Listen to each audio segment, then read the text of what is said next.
اگر آپ میرے چینل پہ نئے ہیں تو کائنڈلی چینل کو ضرور سبسکرائب کر لیجئے اور گھنٹی پہ کلک کر کے آل کا آپشن بھی سلیکٹ کر لیں تاکہ آپ کو میری آنے والی نئی ویڈیوز کی اپڈیٹ ملنا شروع ہو جائے۔ چینل دیکھنے کے لیے آپ کا بہت شکریہ۔ بسم اللہ الرحمن الرحیم۔ حضرت شیخ سعدی رحمۃ اللہ علیہ فرماتے ہیں کہ ایک مرتبہ دمشق میں شدید قحط پڑا۔ اس قدر بھوک و افلاس تھی کہ حتیٰ کہ ٹڈیاں پودے اور انسان ٹڈیوں کو کھا گئے۔ انہی حالات میں ایک وہاں کا امیر ترین شخص تھا۔ اس کو شیخ سعدی رحمۃ اللہ علیہ نے جب دیکھا تو وہ بھی اسی حالت میں تھا۔ اس کی حالت بھی مساکین جیسی تھی، مشکل پریشانی اس کے چہرے سے یہاں تھی۔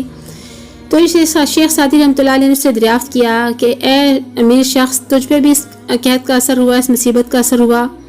تو اس نے کہا بے شک مجھے بھوک و افلاس نے نہیں تنگ کیا، میرے پاس سب کچھ تھا، لیکن مجھے میرے اپنے ان غریب لوگوں کی مشکلات نے، ان کی پریشانیوں نے ہلاک کر دیا ہے۔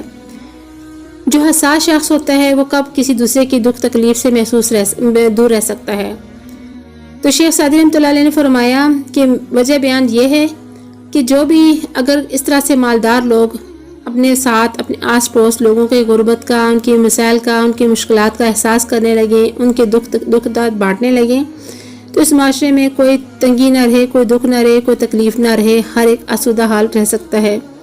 کیونکہ یہ معاشرہ امیر غریب دونوں سے مل کے بنا ہے، دونوں طبقے موجود ہیں، اور اگر امیر طبقے اپنے حصے میں سے جو اللہ تعالیٰ نے انہیں بے انتہا نواز رکھا ہے اس میں سے اگر غریب لوگوں کو بھی بانٹنا شروع کر دیں تو ان کے مال میں کمی کوئی نہیں آتی۔